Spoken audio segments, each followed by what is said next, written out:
नमस्कार दोस्तों, स्वागत है आपका हमारे YouTube चैनल में। आइए हम लोग घटना चक्र जीएस पॉइंटर के तहत एक बहुत ही important topic governor general viceroy का सेकेंड पार्ट हम लोग देखते हैं। आइए हम लोग शुरू करते हैं। देखते हैं प्रश्न क्या कह रहा है। कह रहा है कि हैदराबाद, मैसूर, अवध तथा सिंधिया में लॉर्ड वेलेजली के साथ सहायक संधि करने वाले राज्यों का सही कालानुक्रम है। क्या है? हैदराबाद, मैसूर, अवध तथा सिंधिया में लॉर्ड वेलेजली के साथ सहायक संधि करने वाले राज्यों का सही कालानुक्रम है। तो क्या है? पहला है हैदराबाद, दूसरा है मैसूर, तीसरा है अवध और चौथा है सिंधिया।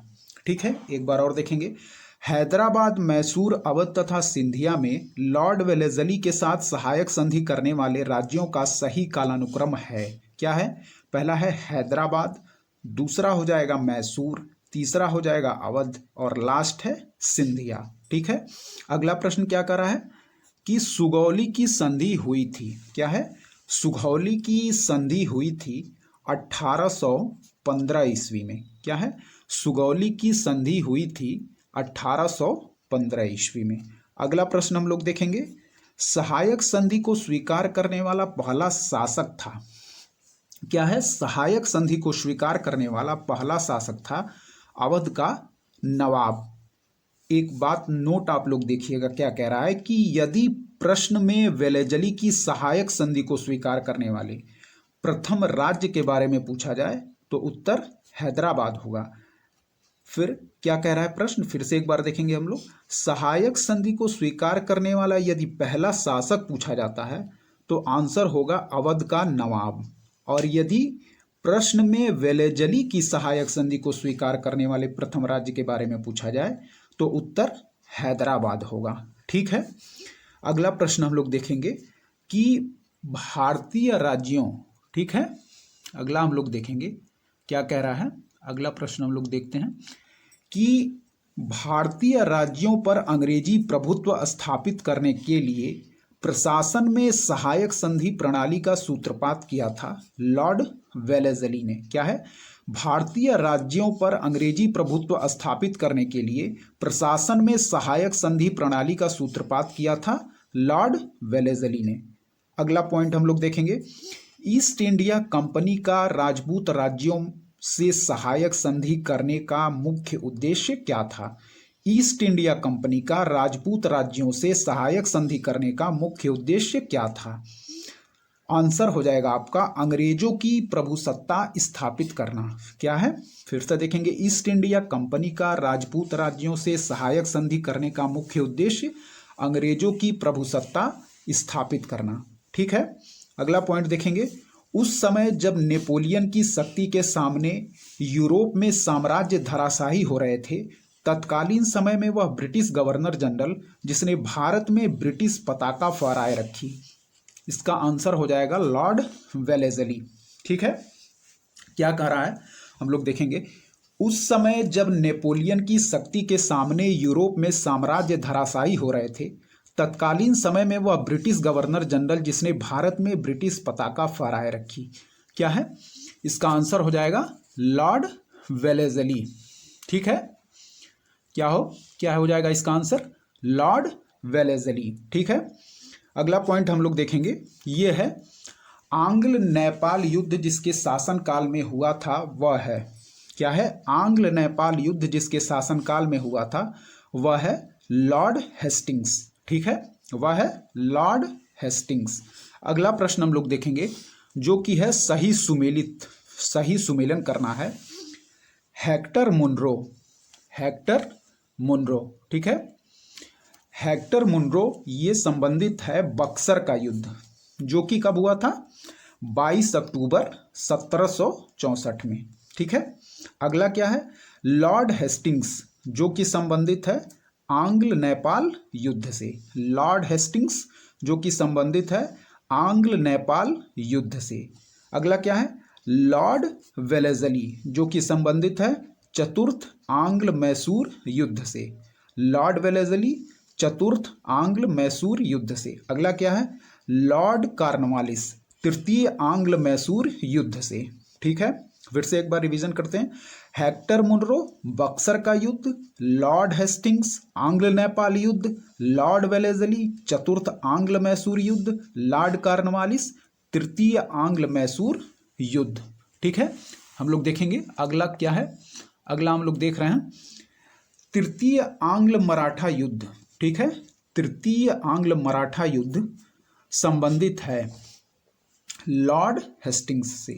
तृतीय आंग्ल मराठा युद्ध संबंधित है लॉर्ड हेस्टिंग्स से। अगला पॉइंट देखेंगे, सर टॉमस मुनरो मद्रास के गवर्नर रहे। सर टॉमस मुनरो मद्रास के गवर्नर रहे 1820 से 1827 ईस्वी तक। सर टॉमस मुनरो मद्रास के गवर्नर रहे 1820 से 1827 ईस्वी तक। ठीक है, अगला पॉइंट हम लोग देखेंगे, क्या कह रहा है कि तथाकथित कुशासन के आधार पर जिस गवर्नर जनरल ने मैसूर राज्य के प्रशासन को ले लिया था वह था। तथाकथित कुशासन के आधार पर जिस गवर्नर जनरल ने मैसूर राज्य के प्रशासन को ले लिया था वह है लॉर्ड विलियम बेंटिक। एक बार और, तथाकथित कुशासन के आधार पर जिस गवर्नर जनरल ने मैसूर राज्य के प्रशासन को ले लिया था वह था लॉर्ड विलियम बेंटिक। अगला प्रश्न, गवर्नर जनरल जो तृतीय आंग्ल मैसूर युद्ध से संबद्ध है। गवर्नर जनरल जो तृतीय आंग्ल मैसूर युद्ध से संबद्ध है वह है लॉर्ड कॉर्नवालिस। ठीक है, अगला हम लोग देखेंगे, अगला क्या कह रहा है कि ठगों के दमन से, क्या कह रहा है, ठगों के दमन से संबद्ध था कैप्टन स्लीमैन। क्या है, ठगों के दमन से संबद्ध था कैप्टन स्लीमैन। ठीक है, अगला पॉइंट देखेंगे, सती प्रथा पर पाबंदी लगाई। इसको इंपॉर्टेंट नोट कर लीजिएगा, सती प्रथा पर पाबंदी लगाई विलियम बेंटिक ने। ठीक है, क्या है, सती प्रथा पर पाबंदी लगाई विलियम बेंटिक ने। अगला पॉइंट क्या कह रहा है कि विलियम बेंटिक के द्वारा सती प्रथा समाप्त की गई 1829 ईस्वी में। क्या है, विलियम बेंटिक के द्वारा सती प्रथा समाप्त की गई 1829 ईस्वी में। ठीक है, अगला पॉइंट हम लोग देखेंगे कि बंगाल से दासों के निर्यात को रोक दिया गया। क्या कह रहा है कि बंगाल से दासों के निर्यात को रोक दिया गया 1789 ईस्वी में। बंगाल से दासों के निर्यात को रोक दिया गया 1789 ईस्वी में। अगला पॉइंट, लॉर्ड डलहौजी द्वारा अवध का अंग्रेजी राज्य में विलय हुआ था कुप्रशासन के कारण। लॉर्ड डलहौजी द्वारा अवध का अंग्रेजी राज्य में विलय हुआ था कुप्रशासन के कारण। अगला पॉइंट है, ब्रिटिश साम्राज्य में अवध का विलय हुआ था। इसको कई बार परीक्षाओं में पूछा जा चुका है ये प्रश्न।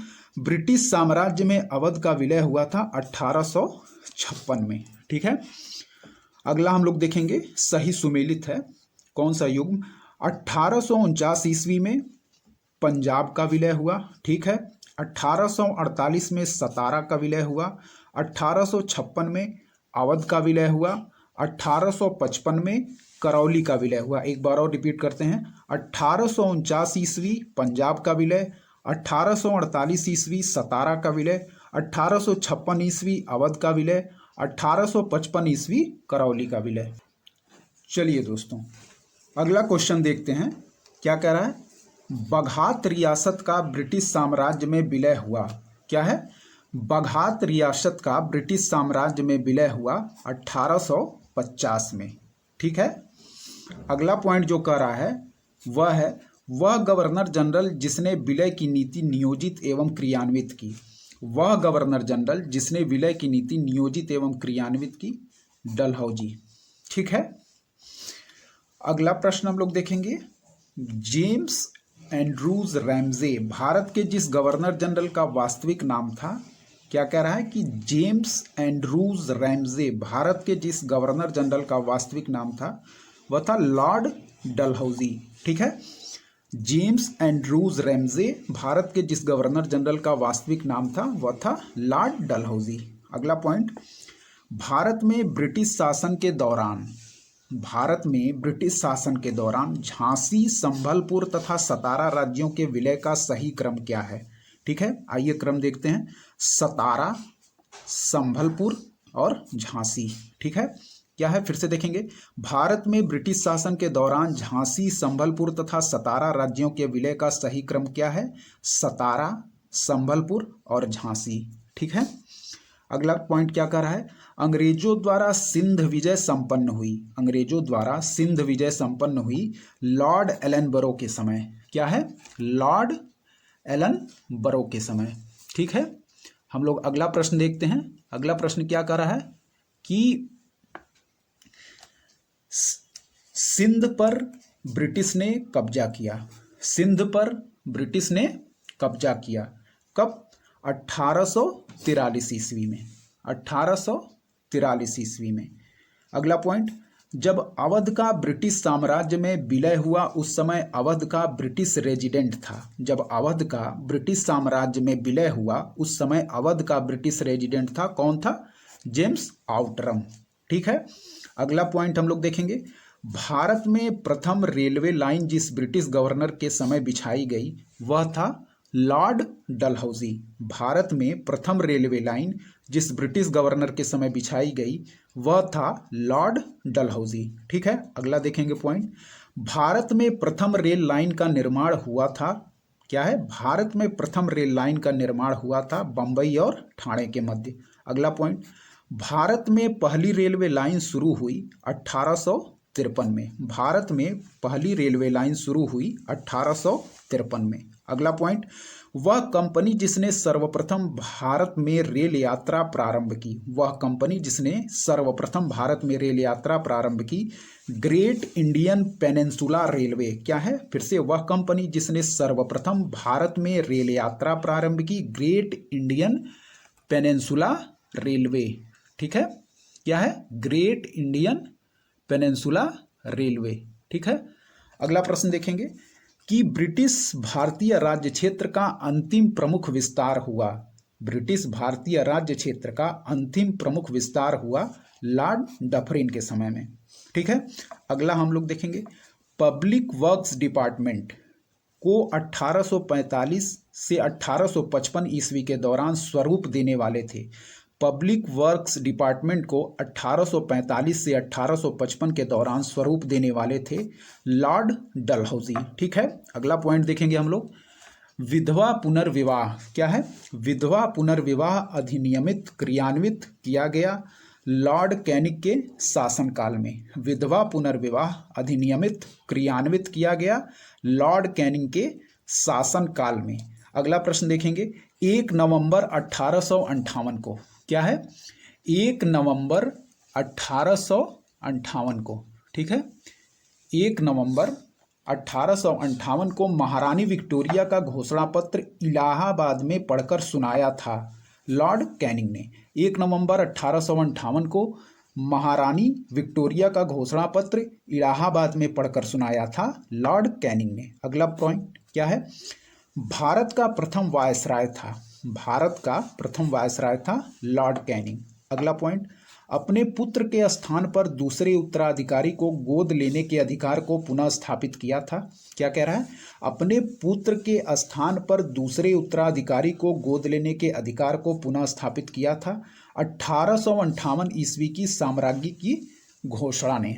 क्या है? 1858 की साम्राज्ञी की घोषणा ने। ठीक है, अगला हम लोग देखेंगे महारानी विक्टोरिया को भारत की साम्राज्ञी नियुक्त किया गया 1877 ईस्वी में। महारानी विक्टोरिया को भारत की साम्राज्ञी नियुक्त किया गया 1877 ईस्वी में। अगला पॉइंट, वह गवर्नर जनरल जिसने भारत में दास प्रथा को समाप्त किया था। वह गवर्नर जनरल जिसने भारत में दास प्रथा को समाप्त किया था लॉर्ड एलनबरो ने। अगला प्रश्न है सही सुमेलित युग्म है Lord Cornwallis, Lord Wellesley, Lord Dalhousie, Lord Canning, Lord Hasting, Lord William Bentinck. तो हम लोग देखेंगे लॉर्ड कॉर्नवालिस जो है वह संबंधित है अस्थाई बंदोबस्त से। ठीक है, अगला लॉर्ड वेलेस्ली संबंधित है सहायक संधि से। लॉर्ड डलहौजी संबंधित है वेपगत का सिद्धांत से। लॉर्ड कैनिंग संबंधित है 1857 का विद्रोह। लॉर्ड हेस्टिंग तृतीय आंग्ल मराठा युद्ध। लॉर्ड हेस्टिंग तृतीय आंग्ल मराठा युद्ध। लॉर्ड विलियम बेंटिक 1829 का 17वां रेगुलेशन। एक बार और, लॉर्ड कॉर्नवालिस अस्थाई बंदोबस्त। लॉर्ड वेलेजली सहायक संधि। लॉर्ड डलहौजी वेपगत का सिद्धांत। लॉर्ड कैनिंग 1857 का विद्रोह। लॉर्ड हेस्टिंग तृतीय आंग्ल मराठा युद्ध। लॉर्ड विलियम बेंटिक 1829 का 17वां रेगुलेशन। ठीक है दोस्तों, इस वीडियो में यहीं तक। आगे के जो प्रश्न हैं वो हम लोग नेक्स्ट वीडियो में कवर करेंगे।